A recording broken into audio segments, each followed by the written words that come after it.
Esta es una de las fábricas de la empresa TSMC en la ciudad de Tainan, de Taiwán. TSMC es el mayor fabricante de uno de los bienes más preciados de la humanidad, los chips lógicos. Si esa fábrica cerrara, sería muy difícil comprar una simple lavadora. Estos chips están ensamblados con material estadounidense totalmente vetado a China, el gran competidor de Norteamérica en la guerra comercial que se lleva fraguando a fuego lento durante décadas. China todavía considera a Taiwán como parte de su territorio, así que si China decidiera recuperar Taiwán, se haría con la industria de semiconductores más grande del mundo. Estados Unidos y Japón, lógicamente, no se quedarían de brazos cruzados, pero la economía mundial sufriría un impacto difícil de imaginar. Quien controle los chips, controlará el mundo.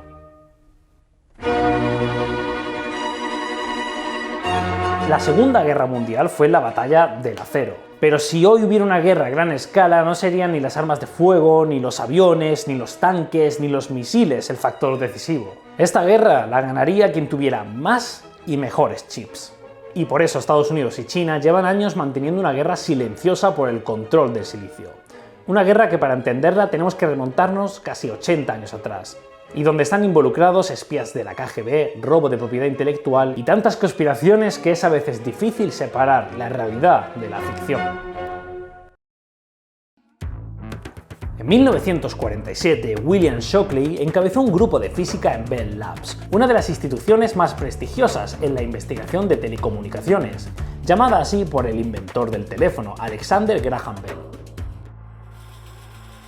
Shockley empezó a teorizar sobre cómo crear y controlar corrientes eléctricas con un semiconductor como el silicio y una batería de 90 voltios. No consiguió ningún resultado medible, pero poco después, dos compañeros suyos, Walter Brittain y John Bardeen, conseguirían llevar a la práctica su teoría e inventar el transistor. Gracias a esto, los tres ganaron el premio Nobel sin saber realmente que habían cambiado el curso de la historia. La idea era sustituir el componente principal de las primeras computadoras, los tubos de vacío. ENIAC, el ordenador más potente del mundo, ocupaba una habitación entera y contenía 18.000 de estos tubos, unos filamentos encerrados en una cápsula de vidrio que podían encenderse o apagarse para realizar cálculos de forma binaria.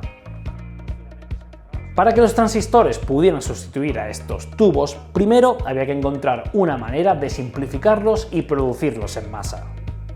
William Shockley fundó Shockley Semiconductor junto a 8 amigos y consiguió llevar los transistores a algunos ordenadores como los de Texas Instruments, que producían equipos que utilizaban ondas sísmicas para ayudar a petroleros a saber dónde perforar. Pero fue el trabajo de Jack Kilby el que permitió la creación del chip. Kilby, ingeniero de Texas Instruments, estaba obsesionado por simplificar la complejidad de los cableados que requerían los transistores de Shockley, lo que le llevó a la creación de una placa de germanio que podía agrupar varios transistores a la vez en un espacio reducido. Shockley era una mente brillante, pero un jefe terrible, y su temperamento provocó que sus 8 compañeros dimitieran a la vez. 8 traidores a los que se les atribuye la creación de uno de los lugares más famosos de la Tierra, Silicon Valley. Entre estos 8 pioneros se encontraban 2 de las personas más importantes de esta historia. Gordon Moore, quien acuñaría la famosa Ley de Moore, que dictamina que cada año el número de transistores en un chip se duplicaría, y Bob Noyce, apodado el alcalde de Silicon Valley. Ambos fundaron Fairchild Semiconductor y más tarde una empresa que seguramente os suene mucho más: Intel.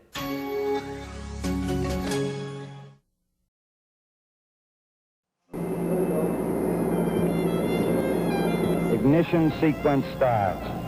6, 5, 4, 3, 2, 1, 0. All engine running. La carrera espacial sirvió como trampolín para que Fairchild Semiconductor pusiera sus chips en la nave Apolo de la NASA. Gracias a ellos consiguieron crear una computadora que pesaba 31 kilos y que ocupaba 1000 veces menos que ENIAC. Con la efectividad de los semiconductores probada en la NASA, el siguiente paso lógico tanto para Fairchild Semiconductor como para Texas Instruments era el ejército. Y estaban a punto de descubrir que si los misiles dejaban de ser tontos, la guerra ya no iba a ser una cuestión de cantidad, sino de calidad.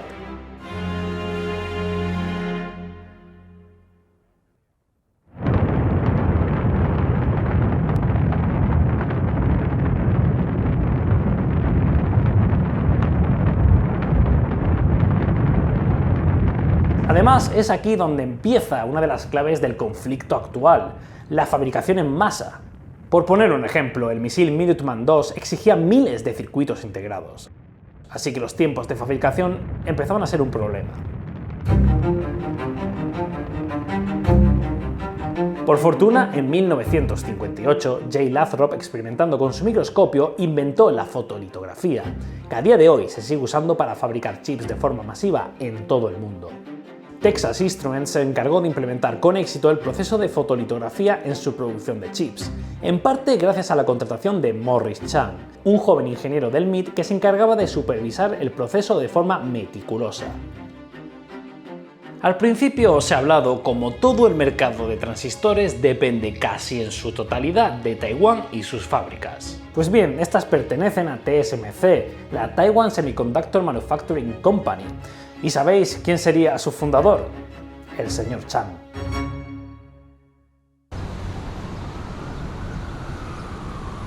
También os he hablado sobre espías de la KGB. Y es que es más o menos en esta época cuando la Unión Soviética empieza a ponerse un poco nerviosa por el avance de los semiconductores de los americanos. El Kremlin envió a 2 estudiantes de intercambio como espías para que consiguieran toda la información posible sobre ellos. En Rusia se dieron órdenes estrictas de copiarlo todo tal cual. Pero con algo tan complejo como los semiconductores no solo vale con copiar. También hacen falta las mentes de los ingenieros para mejorar la eficiencia de los chips cada poco tiempo. Esto es algo indispensable en la carrera tecnológica. Aún así, los soviéticos estaban empeñados en copiar los diseños yanquis y estos 2 estudiantes no serían los únicos espías en pisar suelo americano. La relación de los chips y Asia también empieza un poco antes de la década de los 60. Japón fue el gran aliado de Estados Unidos porque al inicio de la Guerra Fría, a Estados Unidos le interesaba tener un aliado capitalista en el mundo oriental. Un joven Akio Morita quedó fascinado con los transistores y quiso licenciar su tecnología para Sony, su joven empresa de reproductores de sonido. Podría haber hecho como los rusos, simplemente copiar el diseño, pero Morita tenía otra visión: implementar los chips en nuevos productos de consumo. Pero Sony no fue la única. En la década de 1960, muchas empresas japonesas invirtieron grandes sumas de dinero en tener los derechos sobre la propiedad intelectual de Texas Instruments, Fairchild Semiconductor o Western Electrics.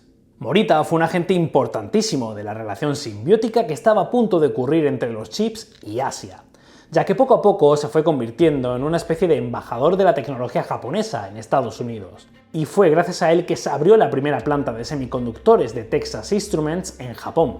Por su parte, Fairchild abre una en Hong Kong. Las 2 compañías aprovechan del bajo coste de personal, de la falta de sindicatos y de la cultura del trabajo en Asia. Otras grandes empresas como Motorola seguirían el ejemplo. Y aunque no lo sabían en ese momento, la globalización de los chips era un engranaje que no iba a parar de girar.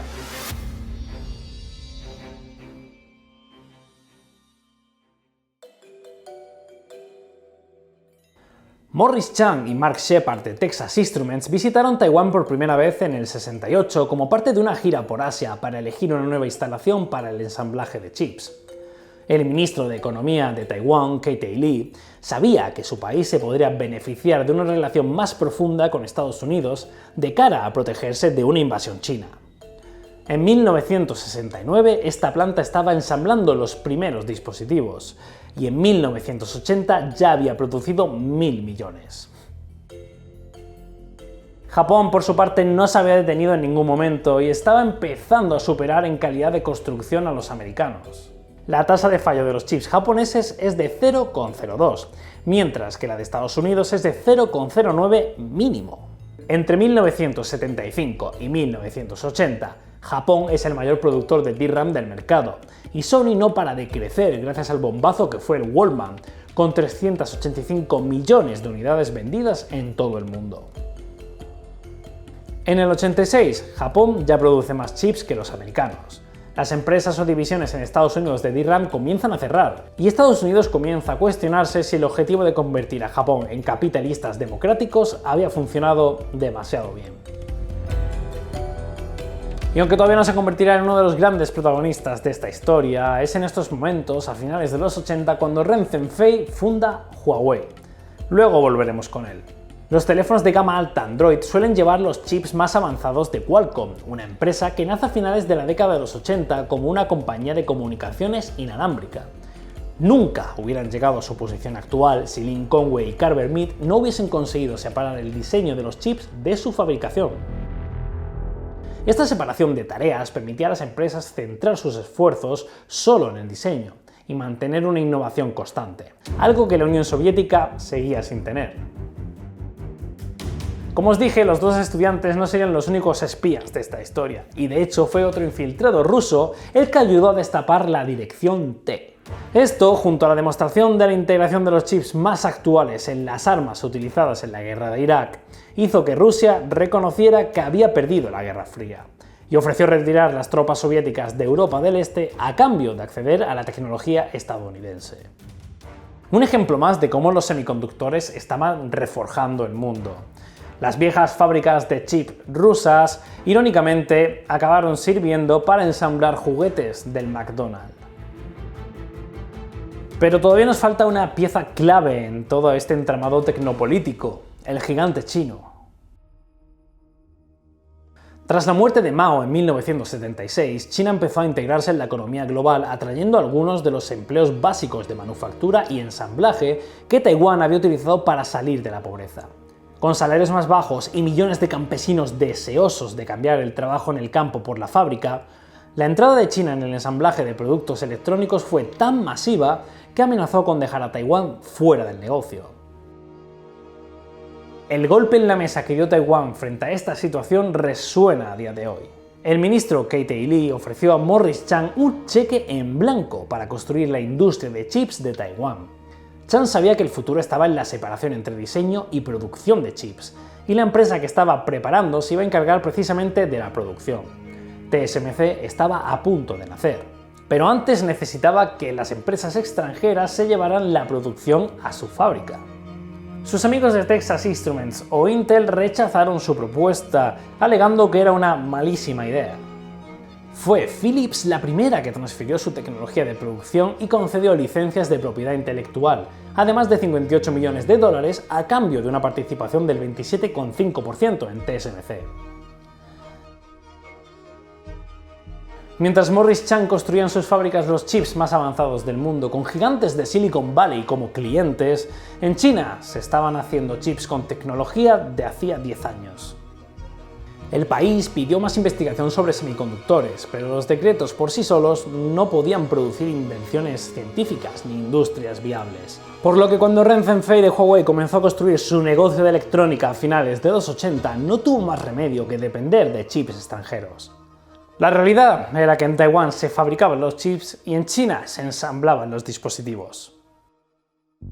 Aunque comparten apellido, Morris Chang y Richard Chang no están relacionados, pero sí tienen una cosa en común: su pasión por la fabricación de semiconductores. Richard Chang estudió en los Estados Unidos y trabajó en Texas Instruments junto a Jack Kilby, donde se convirtió en todo un experto en gestionar fábricas. Si alguien podía construir una industria de chips en China, era él.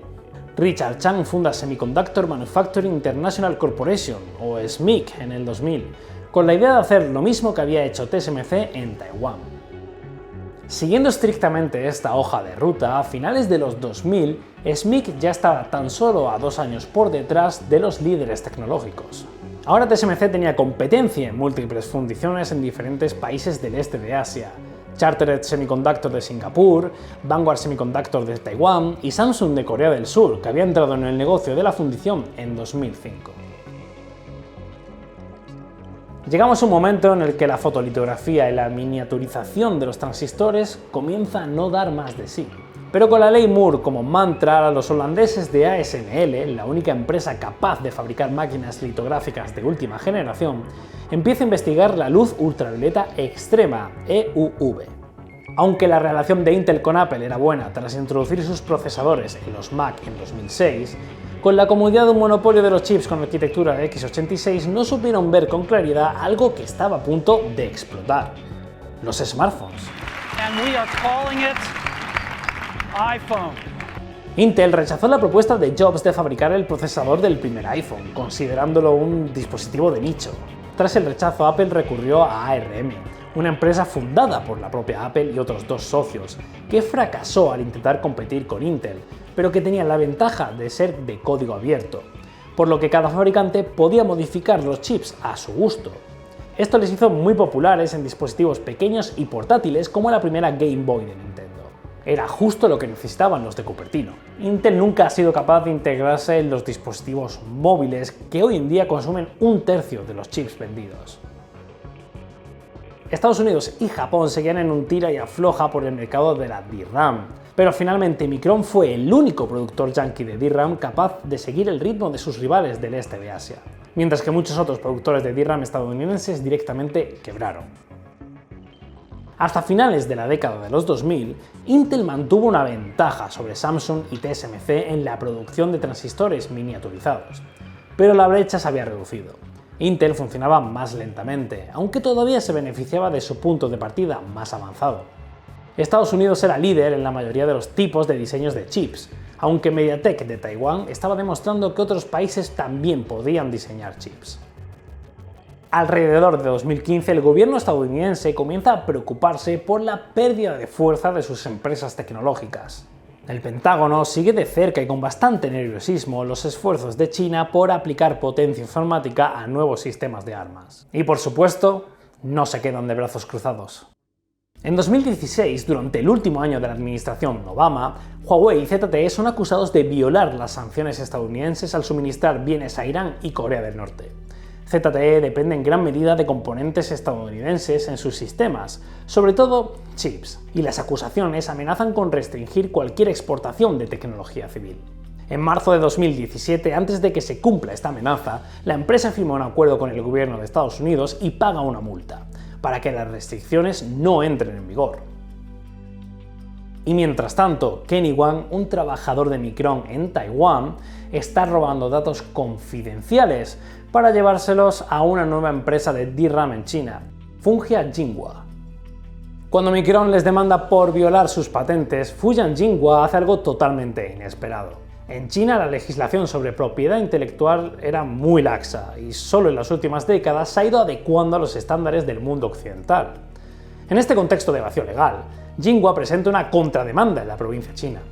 Un tribunal de Fujian dictaminó que Micron era responsable de violar las patentes de Jinhua, patentes que se habían presentado utilizando material robado a Micron. El Tribunal Popular Intermedio de Fuzhou prohibió a Micron vender 26 productos en China, el mercado más grande de la empresa. Sí, a Micron le roban las patentes y son ellos los acusados de incumplirlas, con el castigo de no vender sus productos en China. Esto es algo que el gobierno de Estados Unidos se toma como algo personal, y la administración Trump llega a un acuerdo con Japón para no suministrar piezas de maquinaria esenciales para la construcción de chips avanzados en Jinhua. Y en cuestión de meses, la empresa más avanzada de DRAM en China colapsa. En estos momentos China está en el punto de mira y Huawei en el centro de la diana, con sus equipos 5G que son prohibidos primero en Australia y luego en Estados Unidos, alegando una fuerte falla de seguridad en ellos. Además, el gobierno americano presiona a los demás países para que hagan lo mismo. Gran Bretaña, Italia y Francia se alinean con Estados Unidos. En España, estos equipos siguen siendo legales. Huawei había subido como la espuma y en poco tiempo se había convertido en el exportador de mayor éxito de todas las empresas tecnológicas de China. Su gasto anual de I+D rivalizaba el de grandes tecnológicos estadounidenses como Microsoft, Google e Intel. Y no solo producía hardware para torres de telefonía móvil, sino que diseñaba chips de última generación para smartphones, convirtiéndose en el segundo mayor cliente de TSMC, solo por detrás de la mismísima Apple. Sony y Samsung son empresas tecnológicas con sede en países aliados de Estados Unidos. Huawei era el campeón de China, el rival geopolítico por excelencia de Estados Unidos. Y desde esta perspectiva, la expansión de Huawei era una amenaza. Estados Unidos necesita estrangular a Huawei, declaró el senador republicano Ben Sasse en 2020. Las guerras modernas se libran con semiconductores y estábamos dejando que Huawei usara nuestros diseños estadounidenses. Para rematar, el estado geopolítico de la construcción de chips se complicaba más. Intel apenas había comenzado a utilizar la EUV en su proceso de fabricación, y solo dos empresas podían fabricar los procesadores más punteros, TSMC y Samsung. Para Estados Unidos, ambos eran problemáticos por la misma razón, su ubicación. Ahora toda la industria mundial de procesadores avanzados se estaba llevando a cabo en Corea y en Taiwán, justo frente a la República Popular China. Por lo que en mayo de 2020 la administración estadounidense endureció aún más sus medidas contra Huawei, vetando la capacidad de la empresa china de usar tecnología y software estadounidense para diseñar y fabricar sus semiconductores. En una industria llena de cuellos de botella, esto significaba casi cualquier chip. TSMC no puede fabricar chips avanzados para Huawei sin utilizar equipos de fabricación estadounidenses. Huawei no puede diseñar chips sin software producido en Estados Unidos. Incluso la fundición más avanzada de China, SMIC, depende en gran medida de herramientas estadounidenses. Huawei simplemente quedó aislada de toda la infraestructura de fabricación de chips del mundo. Y cuando el COVID irrumpió en el mundo en 2020, inevitablemente también alteró la industria de los chips. Algunas fábricas cerraron temporalmente, las compras de chips para automóviles se desplomaron y la demanda de chips para PC y centros de datos se disparó a medida que gran parte del mundo se preparaba para trabajar desde casa. Por si fuera poco, a lo largo de 2021 se produjeron diversos incidentes.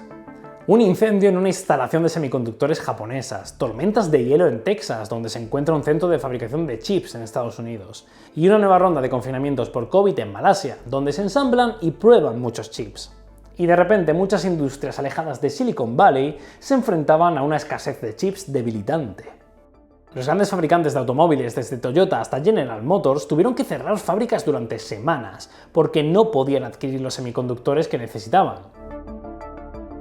Pero lo que es irónico es que durante este año 2021 se fabricaron más chips que nunca. Más de 1,1 mil millones de semiconductores, según la firma de investigación IC Insight. Un aumento del 13% en comparación con 2020. Porque la escasez de semiconductores se debía principalmente al crecimiento de la demanda más que a la falta de oferta. Pero esto supone un gran punto de inflexión para los líderes políticos de Estados Unidos, Europa y Japón, que descubren lo complejo y débil que puede ser la cadena de suministros de semiconductores, al ver varias de sus fábricas cerradas. Y sobre todo se dan cuenta de algo que era más que evidente, la total dependencia de Taiwán y TSMC. Taiwán produce el 11% de los chips de memoria del mundo. Más importante aún, fabrica el 37% de los chips lógicos del mundo.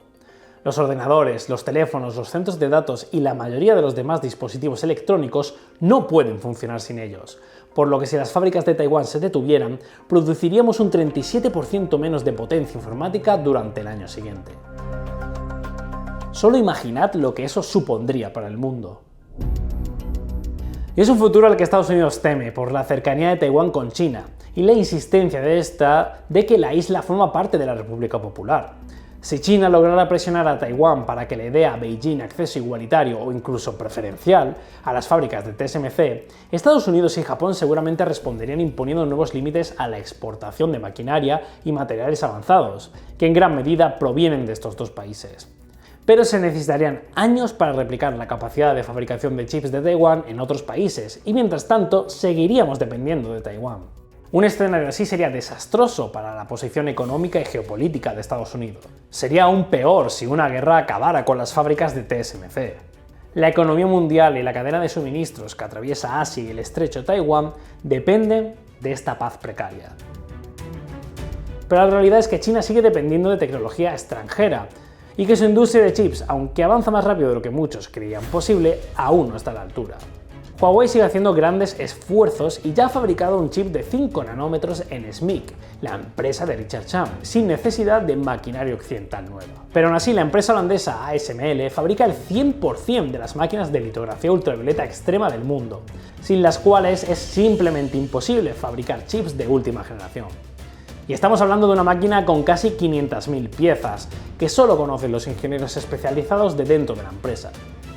Por lo que a China aún le quedan muy lejos sus rivales sin importar tecnología extranjera. El plan de Estados Unidos a golpe de subvenciones consiste, según Joe Biden, en conseguir que América recupere su liderazgo en la fabricación de semiconductores y sus cadenas de suministros de dispositivos electrónicos y energías limpias se vuelvan menos dependientes de otros países. Intel ha empezado un proceso de aceleramiento de fabricación propia con la construcción de fábricas en Arizona, Ohio, Nuevo México y Oregón, TSMC o Samsung también tienen en marcha nuevas plantas en suelo americano. Estas nuevas fábricas son importantísimas, ya no solo por la dependencia de Taiwán, sino porque nuestra demanda de componentes informáticos difícilmente va a disminuir, y el suministro podría llegar a peligrar.